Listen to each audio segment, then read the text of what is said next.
Tapi mbok ya dicari tahu dulu ya kan. Biasanya ini dilakukan berame-rame. Video dan juga IG story ini diduga menanggapi tentang fitnah yang ditujukan kepadanya.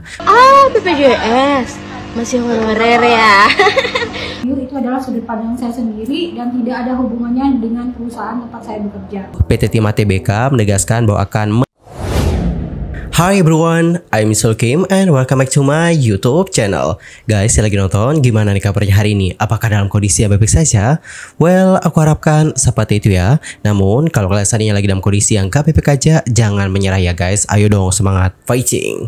Well, dalam video kali ini kita bakal bahas tentang beberapa topik yang selama beberapa hari terakhir itu rame banget nih diperbincangkan di kalangan netizen. In case kalau kalian mungkin kelewatan dan gak sempet ngepoin tentang beberapa isu ini. Di topik pertama kita bakal bahas tentang video dari pegawai PT Timah BUMN yang belum lama ini menuai reaksi yang pro kontra dan banyak banget yang memberikan kritikan terhadap video tersebut karena dianggap seperti mengarah kepada penghinaan. Namun dalam klarifikasinya dia membantah dan mengatakan bahwa video tersebut hanya untuk hiburan semata. Lantas gimanakah kronologinya? Yuk mari kita kulik bareng-bareng. Jadi guys, ceritanya tuh kayak gini. Nah, beberapa hari terakhir itu viral banget nih sebuah video dari seorang pemilik akun yang inisial namanya adalah SW, yang mana dalam video itu dia kayak ngebuat video VOP gitu guys. Untuk lebih jelasnya kalian mungkin bisa lihat videonya seperti apa. Ngantri ya dek, BPJS ya. BPJS masih honorer ya. Kebetulan saya kan saya nggak ngantri deh, pasien prioritas. Oke, jadi seperti itulah bagaimana videonya. Dia mengatakan POP ketemu hororer di rumah sakit. Dan pada akhirnya video ini mendapatkan banyak banget kritikan dari netizen. Dan gak sedikit loh yang beranggapan bahwa video tersebut mengarah kepada penghinaan terhadap pegawai honorer. Seperti itu. Dan usai video ini viral, terus juga dimuat oleh beberapa portal berita, akhirnya untuk yang bersangkutan sudah memberikan klarifikasi. Dalam video yang dibagikan, klarifikasi dari pemilik akun itu seperti ini guys. Konten-konten yang ada di akun saya tersebut itu adalah murni POV, point of view, itu adalah sudut pandang saya sendiri dan tidak ada hubungannya dengan perusahaan tempat saya bekerja. Karena itu adalah akun pribadi saya sendiri yang tidak ada hubungannya sama sekali dengan perusahaan tempat saya bekerja. Untuk pihak-pihak yang terganggu atas video atau VT yang saya buat, konten-konten yang saya buat, mungkin saya mau minta maaf karena konten tersebut tidak ada kaitannya dengan atau tidak ada niat buat menyinggung profesi atau organisasi tertentu. Alright, jadi seperti itulah bagaimana klarifikasinya. Intinya adalah dia mengatakan bahwa video tersebut murni VOV ya, dan dia mengatakan gak ada niat untuk menyinggung pihak-pihak tertentu, gak ada sama sekali. Dan dia juga mengatakan bahwa konten-konten yang dibuat di akunnya, termasuk konten yang tadi, itu gak ada hubungannya dengan tempat dia bekerja. Begitu guys. Dan selain itu aku juga dapetin beberapa informasi dari portal berita, salah satunya adalah timelines.id, yang mana untuk portal berita ini memuat bagaimana klarifikasi dari SW. Dilansir dari artikel yang diterbitkan oleh timelines.id, SW itu menjelaskan terkait kronologi video yang lagi viral. Dia menceritakan kayak gini guys. Pada tanggal 2 Januari 2025, saya mengunggah sebuah video pendek atau VT berdurasi 23 detik di akun TikTok Ibu Suri Wakanda. Video tersebut dibuat sekedar untuk hiburan atau lucuan, tanpa ada niatan sedikit pun untuk melecehkan profesi tertentu, termasuk tenaga honorer. Dalam video ini, saya dengan jelas menggunakan istilah honorer, bukan honorer. Istilah honorer sudah lama saya gunakan di akun saya untuk menggambarkan makhluk mengerikan tak kasat mata. Dia lantas mengaku bahwa para pengikut lama Weni di akun TikToknya sudah memahami hal tersebut. Bahkan jika dicari di mesin pencari seperti Google, istilah honorer memiliki definisi yang tidak berkaitan dengan tenaga honorer. Oleh karena itu, dia merasa aneh ketika ada pihak yang menghubungkan kata honorer dengan honorer, serta menggiring opini bahwa dirinya menghina tenaga honorer. Selain itu, dia juga kaget nih guys dengan video itu yang menjadi sumber pemberitaan di berbagai media online. Dia mengatakan mengatakan bahwa pemberitaan itu dibuat tanpa adanya konfirmasi terlebih dahulu kepada dirinya sebagai pemilik konten. Beberapa media bahkan menggunakan tangkap layar atau screenshot dari video TikToknya sebagai ilustrasi berita. Lebih lanjut, foto screenshotan pada video yang digunakan itu dinilai tanpa izin dan tanpa memberikan ruang klarifikasi sebelum berita tersebut dipublikasikan. Dirinya merasa menjadi korban penggiringan opini yang tidak berdasar, seolah telah menghina honorer. Padahal dia merasa gak ada sedikit pun niat atau maksudnya ke arah itu. Dia mengatakan bahwa video itu murni dibuat hanya untuk konten hiburan, bukan untuk menyebarkan ujaran kebencian atau merendahkan profesi siapapun. Selain itu, dia juga menyebutkan bagaimana pengalaman pribadinya sebagai peserta BPJS, di mana antrian di fasilitas kesehatan adalah hal yang umum terjadi, dan ini adalah fakta yang dialami oleh banyak orang dan gak ada maksud untuk menyindir kelompok tertentu. Dia pun lantas mengatakan bahwa dengan adanya pemberitaan tersebut, dia mengalami kerugian pribadi yang signifikan nih guys. Data pribadinya itu telah disebarluaskan di sosial media oleh oknum yang tidak bertanggung jawab, yang mana itu merupakan pelanggaran privasi. Dia lantas menjelaskan bahwa berdasarkan Undang-Undang Informasi dan Transaksi Elektronik Nomor 11 Tahun 2008, Pasal 26 Ayat 1 yang menyatakan penggunaan setiap informasi melalui media elektronik yang menyangkut data pribadi seseorang harus dilakukan atas persetujuan orang yang bersangkutan. Selain itu, dia juga mengatakan gak pernah memberikan izin kepada pihak manapun untuk menyebarluaskan data pribadinya, baik itu dalam bentuk identitas, akun media sosial, maupun informasi lainnya. Oleh karena itu nih guys, dia meminta oknum-oknum yang telah mempublikasikan data pribadinya untuk segera menghapus dan menghentikan penyebarluasan informasi tersebut. Berdasarkan Undang-Undang Nomor 40 Tahun 1999 tentang pers, khususnya adalah Pasal 5 Ayat 2 yang mengatur hak jawab, dia meminta kepada media-media, salah satunya adalah Timeline.id, guna mempublikasikan hak jawab ini secara proporsional sebagai bentuk keseimbangan informasi dan hak dirinya sebagai individu yang diberitakan. Dan yang kedua adalah melakukan koreksi nih terhadap berita yang telah dipublikasikan. Terakhir, tidak lagi menyebarluaskan narasi yang menggiring opini menyesatkan yang dapat merugikannya secara pribadi maupun profesional. Dia juga sangat menghargai kok kebebasan pers. Namun, dia juga berharap media menjalankan tugasnya dengan prinsip jurnalistik yang profesional, akurat, dan berimbang. Lebih lanjut, dia mengatakan, tidak melakukan konfirmasi kepada narasumber sebelum menerbitkan berita adalah praktik yang tidak sesuai dengan standar jurnalistik yang baik. Bahkan saya baru dihubungi untuk konfirmasi setelah berita sudah dipublikasikan. Ini menunjukkan ketidakseimbangan dalam proses peliputan. Dengan demikian, saya berharap hak jawab ini dapat dipublikasikan dengan adil agar masyarakat mendapatkan informasi yang benar dan tidak terjadi kesalahpahaman lebih lanjut. Oke teman-teman, jadi seperti itulah bagaimana klarifikasi dari si pemilik akun. Di sisi lain, usai melihat bagaimana klarifikasi, terutama melihat bagaimana video yang sudah diterbitkan, berikut adalah bagaimana reaksi dari para netizen. Let's see seperti apa komentar-komentar mereka. Klarifikasi perminta maaf dan bilang gak bawa tempat kerja. Kenapa? Biar gak kena sanksi atau bagaimana? Tidak ada niat merendahkan, tapi nadanya dan matanya kok seperti menghina. Makanya kalau julid jangan lancip mulutnya. Pakai segala ngomongin POV dan gak ada hubungannya sama tempat kerja. Kayak lu bikin video itu pakai baju corporate, nunjukin logo dan bawa-bawa nama intensi. Bisa-bisanya ngomong gak ada hubungannya sama tempat kerja. Sebagai pegawai BUMN, menjaga profesionalisme dan menghormati setiap jenis pekerjaan itu adalah hal mendasar. Pernyataan yang merendahkan tenaga honorer tidak hanya mencerminkan setiap individu, tetapi juga dapat mencoreng citra perusahaan. Klarifikasi dan permintaan maaf yang tulus diperlukan untuk meredakan situasi dan mengembalikan kepercayaan publik. Kita baca beberapa aja ya guys komentarnya, nggak usah kita baca banyak-banyak. Di sisi lain, untuk PT Timah Tbk juga sudah memberikan statement nih guys, atau memberikan tanggapan mengenai isu yang lagi beredar. Dan pernyataannya di sosial media, pihak PT Timah mengatakan, perusahaan menjunjung tinggi nilai-nilai etika, harmoni, dan saling menghormati. Perusahaan menyampaikan permintaan maaf kepada seluruh pihak yang merasa terganggu dengan aktivitas media sosial salah satu karyawan yang diduga menyebarkan informasi yang mendiskreditkan pihak tertentu. Menegaskan bahwa konten yang disampaikan oleh pemilik akun media sosial tersebut tidak berhubungan atau mewakili karakter dan budaya kerja perusahaan, fasilitas dan layanan kesehatan yang diterima karyawan PT Timah Tbk sebagai peserta BPJS Kesehatan sesuai sesuai dengan kelas kepesertaan masing-masing dan gak ada perbedaan. Terkait langkah-langkah yang akan ditempuh, PT Timah Tbk menegaskan bahwa akan menegakkan aturan yang berkaitan dengan karyawannya yang berlaku di perusahaan. Kedepannya, PT Timah Tbk akan terus bertransformasi dan melakukan perbaikan khususnya edukasi dan internalisasi kepada seluruh karyawan dan keluarga besar PT Timah Tbk untuk bijak dalam bermedia sosial serta menghindari tindakan yang dapat merugikan diri sendiri maupun perusahaan.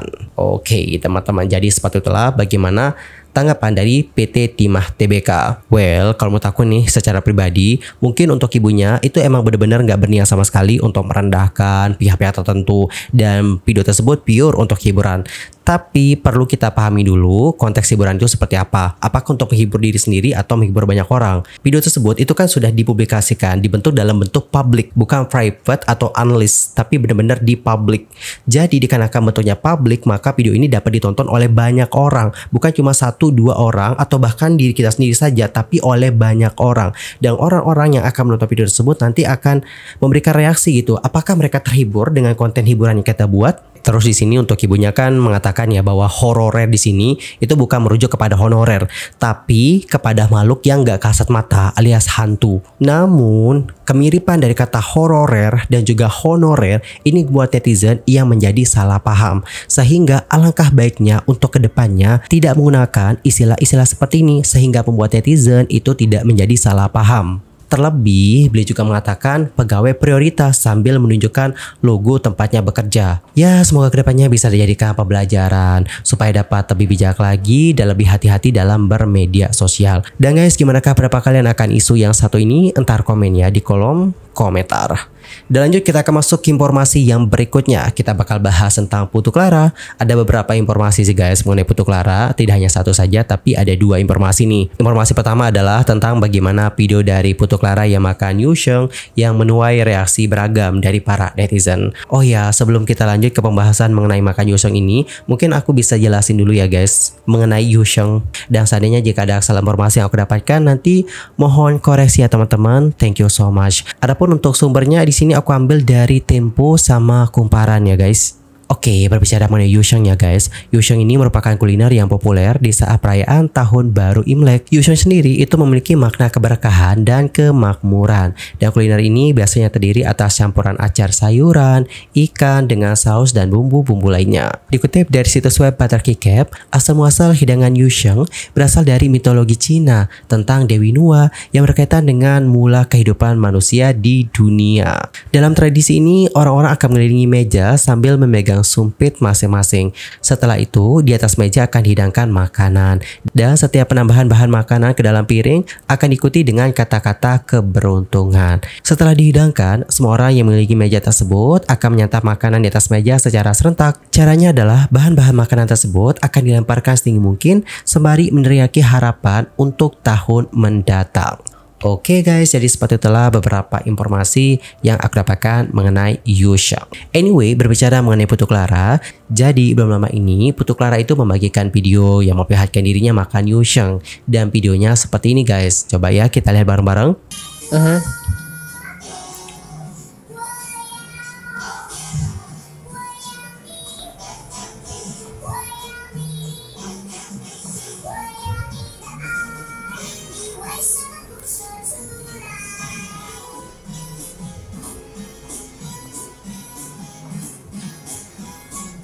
Oke teman-teman, jadi seperti itulah bagaimana videonya ya.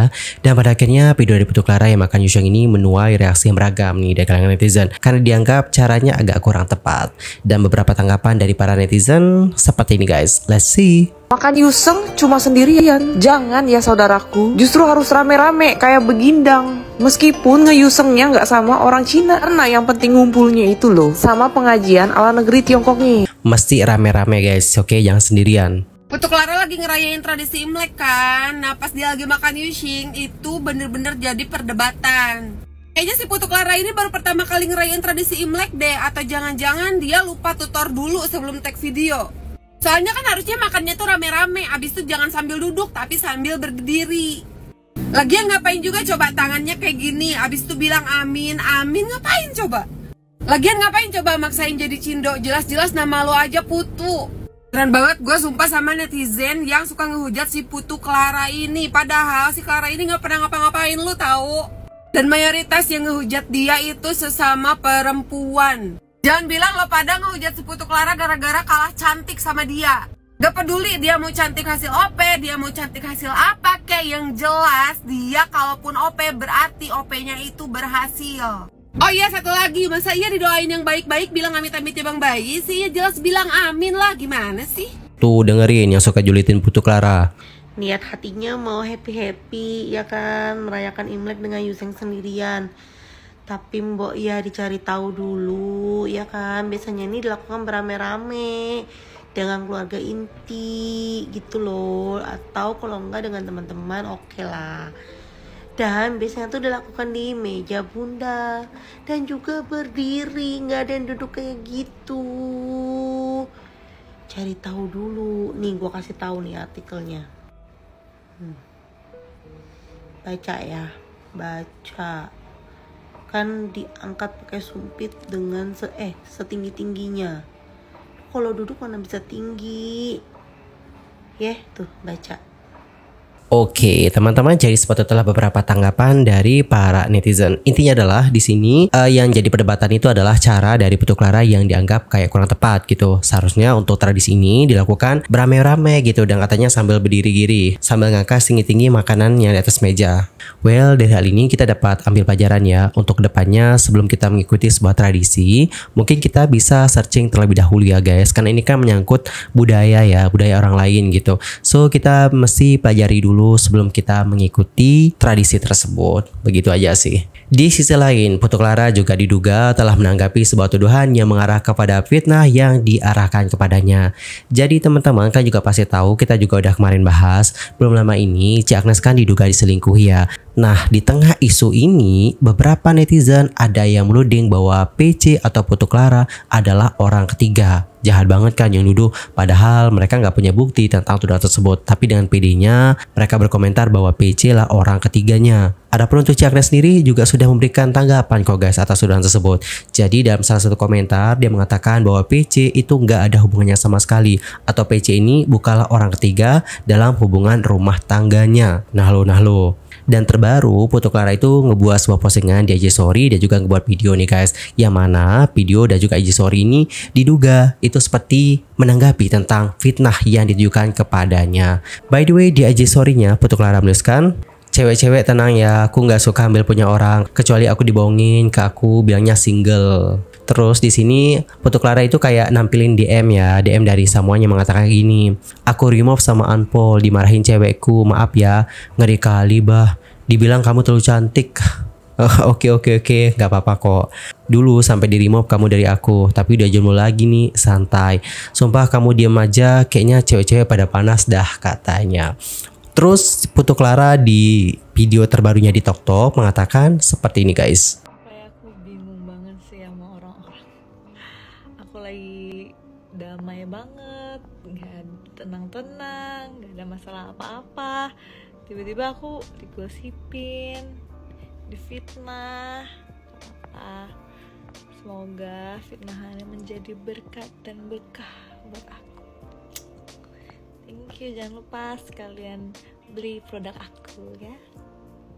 Apa ini ya pertanda mimpi ibu aku kemarin, dia bilang mimpiin aku lagi nggak baik gitu. Terus kayak aku tanyakan apa, katanya ada yang fitnah nanti. Ternyata berapa hari langsung kejadian, fitnah, diomongin, digosipin. Bahkan aku nggak tahu siapa orangnya, nggak tahu siapa namanya, nggak tahu mukanya gimana. Gila sih, tapi apa deh, sabar. Semoga berkah buat aku, laris manis jualannya, beli ya. They sleep. Alright, jadi seperti itulah bagaimana tanggapan dari Putu Clara terhadap fitnahan yang dituduhkan kepadanya. Dia menanggapi santai ya guys, dan berharap semoga hal itu dapat menjadi berkah untuknya. Dan well, gimanakah pendapat kalian akan isu yang satu ini? Antar komennya di kolom komentar. Anyway teman-teman, cukup sekian aja untuk hari ini. Aku Yusel Kim pamit, dan aku mohon maaf kalau ada kesalahan, baik itu dalam ucapan, sikap, tindakan, dan mungkin ada kesalahan informasi. Mohon koreksi ya. Sampai jumpa semuanya dan selamat beraktivitas. Jaga kesehatan ya. Bye-bye everyone. By the way, di akhir video ini aku izin ya guys untuk nge-spill beberapa produk body care untuk mencerahkan kulit kalian. Untuk pertama mungkin kita mulai dulu dari produk gel eksfoliasinya Shinzui. Ini yang Chika dan ini yang Ichigo ya guys. Jadi teman-teman, produk ini itu dapat mengangkat sel kulit mati sehingga kulit kalian tampak glowing. Terus ini tuh juga dapat melembabkan dan juga membantu meningkatkan elastisitas kulit. Ini juga dapat mencerahkan dan nutrisi kulit karena ada herba masuk oilnya. Terus untuk body wash, mungkin kalian bisa pakai atau coba body washnya Naim. Ini yang Thai Rose by the way. Anyway, ini tuh udah halal ya guys. Dan ini juga wangi banget. Terus ini juga udah allergy tasted. Dan yang terpenting adalah ini tuh diperkaya dengan organik porokan argan oil untuk membuat kulit kalian jadi lembab dan juga cerah. Terus ke body serum, aku memutuskan untuk coba produknya Herboris. By the way, aku coba yang raspberry and tomato. Dan jujur nggak expect sih, ternyata bagus loh guys. Ini juga benar-benar wangi banget, sumpah. Ini tuh wangi banget. Anyway, untuk informasi, ini tuh diperkaya dengan 5 kali vitamin E dan dengan pemakaian rutin selama 21 hari, insya Allah akan membuat kulit jadi cerah. Tapi saran aku adalah kalian pakainya rutin ya guys. Rutinnya kayak gimana? Pakainya itu adalah setiap pagi sama malam hari. Dan ini juga sesuai untuk semua jenis kulit, termasuk kulit yang sensitif. Terus aku juga pakai hand and body lotionnya Emeron Lovely White. Dia tuh harum, terus ini juga dapat mencerahkan juga. Dan ini tuh punya kandungan triple UV protection plus anti pollution untuk melindungi kulit dari sinar UVA, UVB dan juga polusi sekitar. Dan buat teman-teman yang mungkin tertarik untuk coba produk-produk ini, nanti bisa langsung mampir ya guys ke tag produk aku. Oke, thank you so much and bye bye everyone.